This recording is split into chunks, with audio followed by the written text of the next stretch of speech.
Hello there, you wise fools, and welcome aboard the Kriegsmarine battleship, Bismarck. Yes, quite possibly the most famous battleship ever to have come out of Germany. The Bismarck is equipped with world-beating 15-inch rifles, and they are monstrously powerful. It also has a secondary armament of 8 double 152mm turrets and 6 double 105mm turrets. You can see the secondary armament along here. In fact, I think it's 6 152s and 8 105s. I don't know. The actual information will be in the description. I think I'm correct. I kind of rushed into filming this because I really wanted to have another look at Bismarck. Yeah, this is not a complete review because I do not have Bismarck fully upgraded. All I actually have on my Bismarck is the propulsion module. Why did I get the propulsion module first? Because Bismarck is very, very fast. So fast, in fact, that with the propulsion module equipped, Bismarck moves at 31 knots, which is a little bit ridiculous. It's a battleship which moves as fast as a, well, slightly slow light cruiser or heavy cruiser. It's ridiculous, and it's very, very good. Bismarck also has a incredibly nice armor profile. I'm just going to fire a salvo on that Fuso real quick. Yes, like I said, Bismarck has an incredibly nice armor profile. It is, well, in my experience at least when I fight against Bismarck is pretty much, oh, look at that salvo! What a way to open up the game. Bismarck is pretty much impossible to citadel unless you are very, very lucky with your accuracy and you're firing at a particularly long range. Bismarck will just tell you to piss right off. Although, however, as you've just seen with the first salvo I fired on the Fuso, you don't really need to citadel a battleship to do good damage to her. That salvo wasn't particularly good proof, but oh well. The Bismarck, like I say, is incredibly tough. And if you run across one in battle, even if you're in a battleship like this North Carolina, for example, equipped with 16-inch rifles, an inch bigger than the rifles on Bismarck, you must respect the Bismarck. I don't care if you're in your fancy American battleship, you must respect the Bismarck. Because she don't give a fuck about what you think. Look at this, Chapayev now shooting at me. I guarantee you he sets me on fire like 3 times in 2 seconds. Happens every fucking time. But yeah, I'm about to fire on the enemy Bismarck actually. I'm going to show you quite what you should do. See where I'm aiming? I am not aiming for the waterline, which is what you would usually do on a battleship. You aim for the waterline, try to get those citadels. I'm aiming for the midsection of the armour belt, and yeah, okay, it wasn't a terrible salvo. The reason I'm doing this is because the Bismarck has a turtleback armour profile, which, like I said a moment ago, makes it incredibly difficult to actually citadel her with any consistency. Of course, this North Carolina, well, North Carolinas are easy to citadel. Let's have a go. Although he's probably going to die before I can even get this kill secure. Nope. Haha, my kill. It was a bit of a kill secure, but we did a decent proportion of damage to him in the previous salvos, so it's not like I really stole that entirely. But yes, like I said, Bismarck is a very tough, very heavily armoured, very I don't give a fuck what you think type of battleship. Most of my team's hanging around the back though, so of course I'm going to be taking a majority of the enemy fire.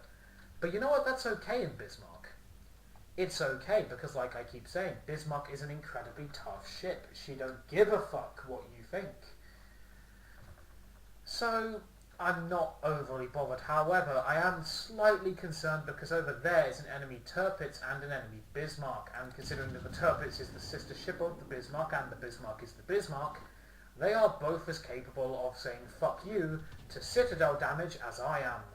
However, when I'm angled like this and they insist on showing me broadsides, you know, it's a lot better than it could potentially be. Torpedoes fired from over there, about 10 kilometers away. I'm not going to get hit by those. Anyhow, oh look, a light cruiser. Hello USS Cleveland.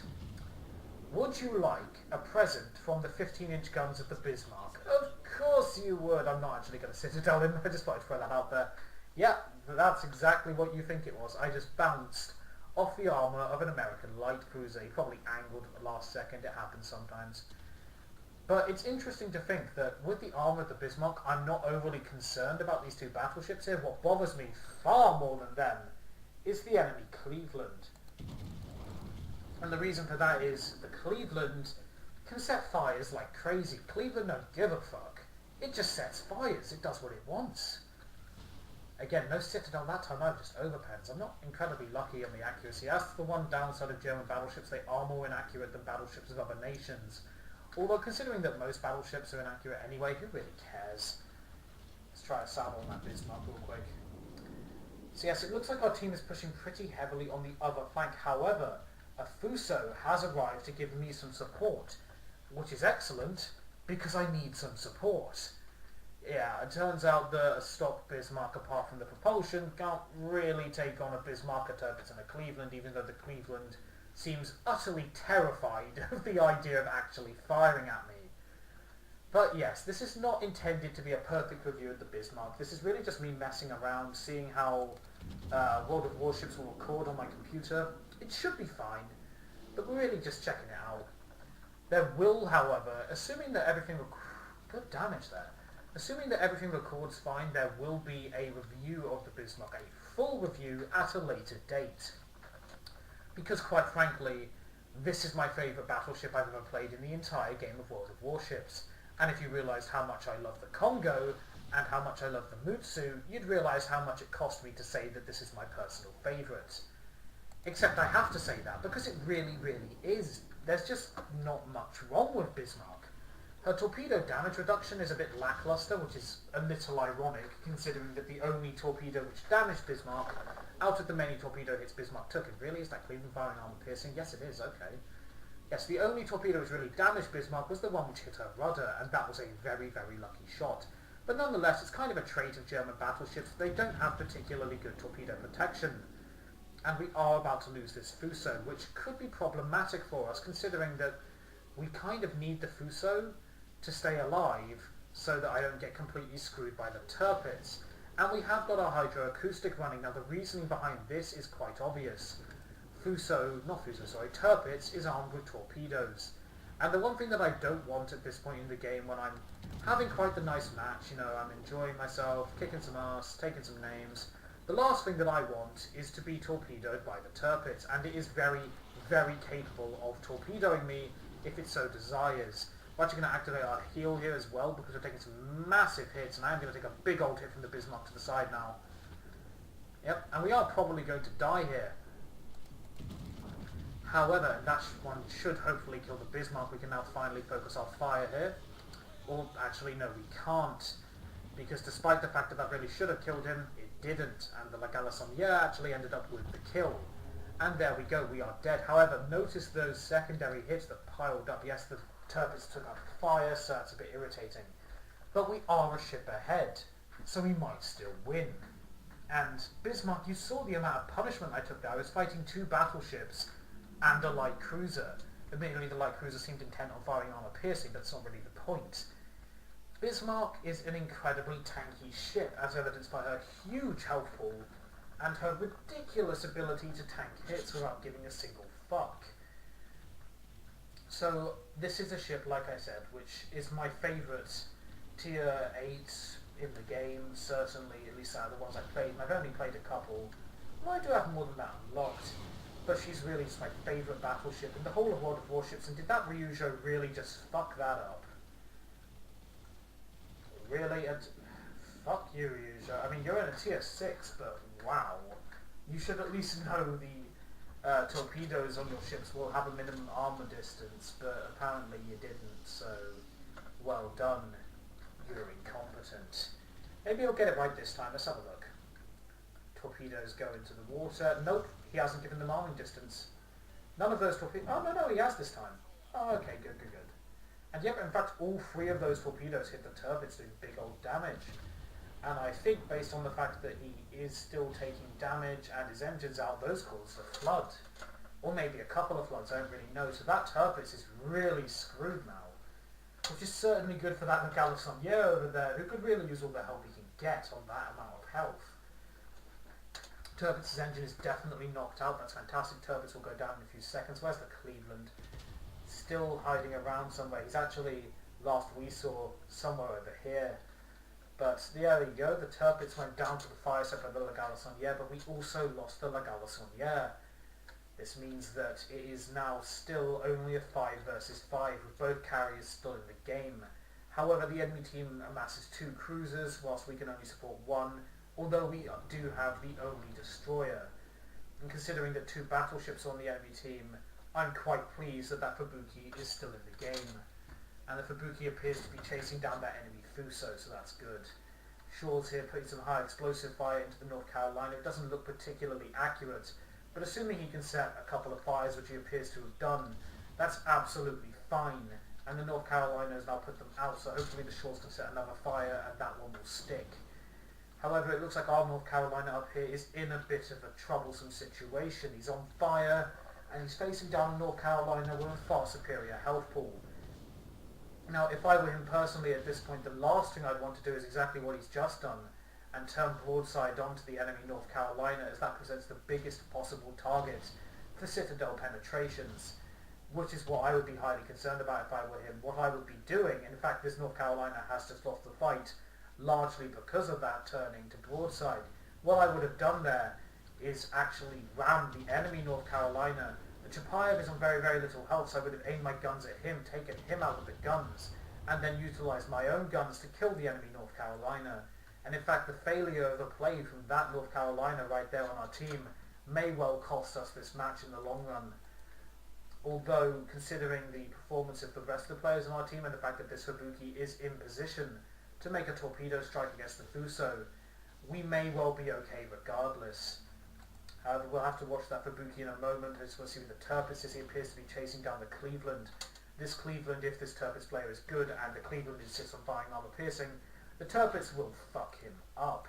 However, the Shaws is in a very, very bad position right now. He's basically being forced to run, because the Chapayev and the North Carolina are in the area, and even though the Chapayev doesn't have a lot of health, he still has guns. Looks like the Fubuki's torpedoes missed. However, torpedoes from the Ryujo, who is doing a fantastic job in this match, have actually hit, and the Ryujo just performed a dive bomber strike. Unfortunately, no fires have been set, which is a massive problem for the Fubuki here, who could really use all the assistance that he can get at this point, because his torpedoes will be reloading. In fact, the Fubuki is now cowering inside his smokescreen because he knows that with his torpedoes on the reload, in fact, he has just spotted the carrier, or rather, our carrier just spotted the carrier, which is going down in position with the Fubuki as well. So what we have to do here is assume that the Fubuki, who still has not loaded his torpedoes, you can see because they aren't actually visual on the torpedo launchers there. If the Fubuki manages to reload his torpedoes and make a torpedo strike against the Fuso, which he did not, then he could have killed the Fuso and then gone for the aircraft carrier. But the fact that he fucked up, which is not entirely his fault, his torpedoes were on reload, is fair enough. Actually, they appear to have hit, so he must have fired them, and I completely missed it like an idiot, so I do apologise. But yes, the Fubuki would have been ideal to have survived there, in which case he would have gone for the enemy carrier. However, our Tirpitz is still in position to do so, although the Chapayev has just sunk the Shaws with a fire that it set before it died. So, what would I recommend our team do now? Well, I think it's quite obvious, really. The North Carolina is completely out of position, so I would say go for the Ryujo. In fact, I'm going to type it into chat here. Go for the Ryujo. And yep, the Tirpitz sank him, so good job. I didn't actually see it happen until I'd already typed the message in, so it looked a bit foolish on my part, but never mind. The fact that the Ryujo is now dead means that all that has to happen here is our Ryujo needs to run away, and that was an amazing shot by the Tirpitz, by the way. But all that needs to happen now is our Ryujo needs to run away, our Tirpitz needs to survive, and that North Carolina, who is on his own, simply doesn't have the points and is not in position to threaten our team in any way, shape or form. And if I were that North Carolina, I would really be sweating at this point. There's not really much he can actually do. The Ryujo is in position to constantly bombard him with dive bombers and torpedo bombers because the enemy carrier is no longer a threat. Admittedly, the North Carolina has very, very competent anti-air, but it doesn't have that crucial defensive fire consumable that would actually prevent the torpedo bombers from getting accurate drops, and he simply can't shoot enough of them down before they're able to make their torpedo run. So this North Carolina has pretty much guaranteed, well, he hasn't done it, he's actually played very well, but this North Carolina is now pretty much guaranteed to lose the match. And it is sad because he's done a good game, but Chapayev especially played a fantastic game, surviving much longer than I would have thought he would while on particularly low health.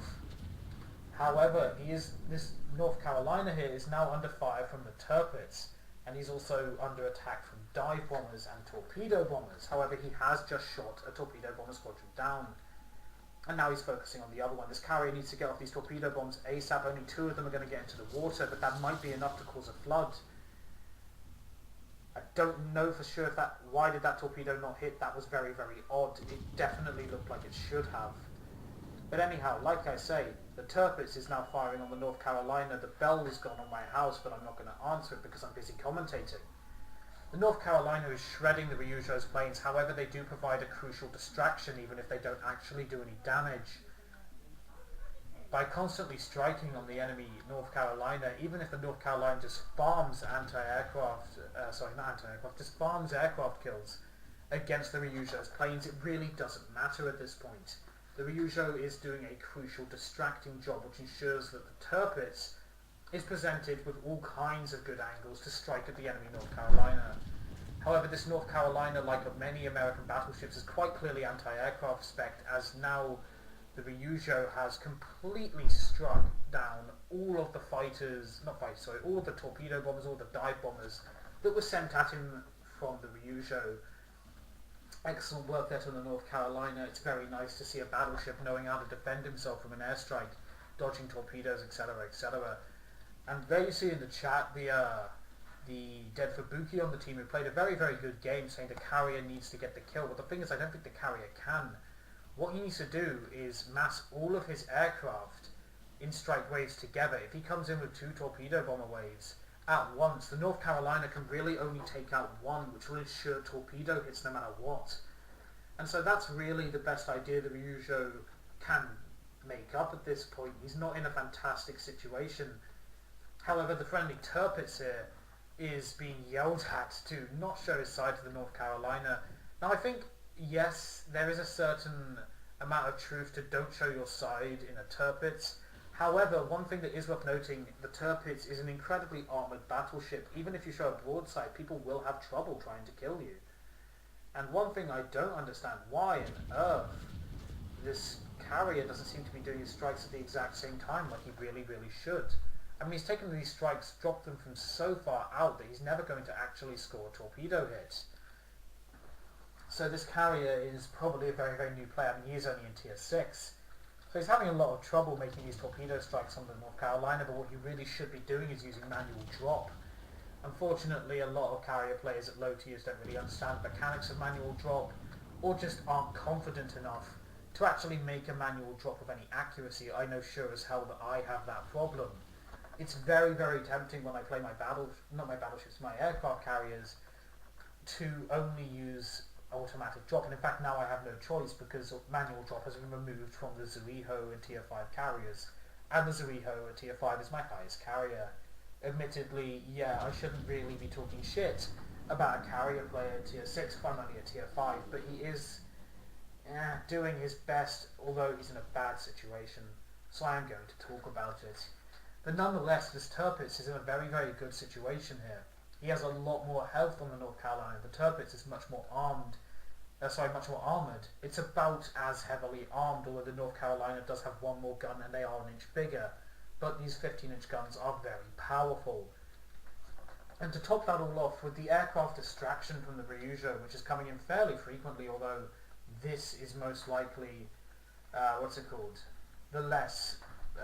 last aircraft which the Ryujo can really bring to the table, which is a solitary a solitary torpedo bomber. Now, the Ryujo is not going to be able to sink the North Carolina with this, there's no doubt. The North Carolina will swat this torpedo bomber out of the sky like it's a fly. However, it is still worth the Ryujo trying, because let's be honest, at this point, what else can he do? Not a great deal. So the Ryujo, I keep saying Ryujo, I mean Ryujo, I know what I mean. There you go. He tried, he failed, North Carolina's anti-air is very dangerous. It's probably why I want to drop his torpedoes as far out as possible, get more of them in the water, but it didn't really work out so well. But it doesn't really matter because the timer has run out, and that is a victory for our team. Good work to the Ryujo and the Terps at the end there. Excellent gameplay from the Fubuki taking out the enemy Fuso. Shame he died doing it, but of course that's sometimes the way the dice rolls. So we got a bit of progress towards some of the tasks that we're currently doing towards the Shinonome. These are bloody difficult tasks, if I'm honest. They have to be done tier 8 or above, and I'm very bad at tier 8. 43 main battery gun hits, 2 aircraft shot down, a ship destroyed, 1 fire set, 41 secondary hits. Those are very, very impressive secondaries, and 84,234 damage. Not that much money, a decent amount of experience. That's because I have my double XP for the day since the first game I played at Bismarck today. And I have to say, I love the Bismarck. And look at that, the Ryujo played an amazing game there, placing first on the team. The ship destroyed 19 aircraft, shot down 1,726 base in a tier 8 match against dangerous anti-airships like the Bismarck, the Tirpitz, and the North Carolina. The Chapayev, the Cleveland especially, is violent against aircraft. So our Ryujo played one hell of a match. Many congratulations to him. Like I also said, the Tirpitz, fantastic game. 2 ships destroyed and an aircraft shot down for 1553 base. And close quarters expert, devastating strike. Of course, the Ryujo achieved first blood and devastating strike also. Again, the Fubuki, very impressive game as well. So all in all, this was a pretty nice game for me, I think. I didn't perform amazingly. I died fairly early on. However, I'm still very much getting to grips with tier 8 ships, and so I'm relatively pleased with the outcome of this match. Also, I hope you enjoyed watching this match as much as I did commentating over it after I died. It's really the first time I tried to do something like this, so I really hope that everyone enjoys, and I hope that it's something you'd like to see more of. I'd certainly like to do more World of Warships commentary. It's incredibly fun for me. I love the game, and I love talking about different tactics which are used in the different matches, etc. I'm just opening my container here, but I'd really love to have a conversation about World of Warships. You can find me in the game under the name here, X220. Add me if you like. I play on the Whilst EU, as you can see here, and I'm always more than happy for a division. Anyhow, I hope you enjoyed this video. Please like and comment if you did. I'd love to hear your opinions on my commentary. This is always a conversation between me and viewers, so let me know what you think about that. And I'll see you in the next World of Warships video.